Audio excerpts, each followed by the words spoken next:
गोपा अष्टमी श्री कृष्ण और गायों की आराधना का अत्यंत पवित्र और पावन दिन है। यह पर्व कार्तिक मास की शुक्ल पक्ष की अष्टमी तिथि को मनाया जाता है। जब भगवान श्री कृष्ण बाल्यावस्था में थे, उस समय तक वे अपने मित्रों के साथ केवल बछड़ों को चराने जाते थे। इस दिन नंद महाराज ने उन्हें पहली बार गायों को चराने की अनुमति दी, जिससे श्री कृष्ण गोपाल कहलाए। इसी घटना की स्मृति में यह पर्व गोपाष्टमी के रूप में मनाया जाता है। गोपा अष्टमी के दिन विशेषकर गायों की पूजा की जाती है, क्योंकि गाय को सनातन धर्म में माता का स्थान दिया गया है।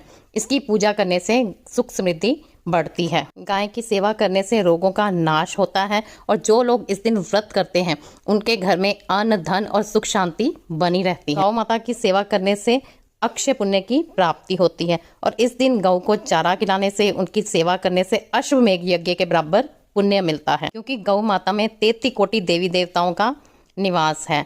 उनकी सेवा करने से पापों का नाश होता है और मोक्ष अवश्य प्राप्त होता है। गौ माता की 7 बार परिक्रमा करने से जीवन में सुख और संतोष बढ़ता है और श्री कृष्ण की कृपा प्राप्त होती है। श्री कृष्ण के साथ साथ बलराम जी की भी इस दिन पूजा अवश्य करनी चाहिए, क्योंकि गौपालक के रूप में इस दिन दोनों ने गौ सेवा आरंभ की थी। जो लोग व्रत करते हैं उन्हें गोपा अष्टमी की कथा अवश्य श्रवण करनी चाहिए, जो इस प्रकार है। एक बार नंद बाबा ने देखा कि श्री कृष्ण अब थोड़े बड़े हो गए हैं। वे प्रतिदिन बछड़ों को तो चराने के लिए ले जाते थे, पर अब उनका मन गाय को चराने का था। एक दिन उन्होंने नंद बाबा से कहा, पिताजी, अब मैं बड़ा हो गया हूँ, मुझे गाय के साथ जाने दीजिए।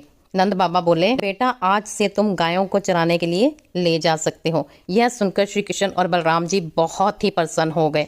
उन्होंने गायों के गले में फूलमाला डाली, उनके सींगों को लाल रंग से रंग दिया और जंगल की तरफ ले चले। उनके साथ सैकड़ों ग्वाल बाल भी थे।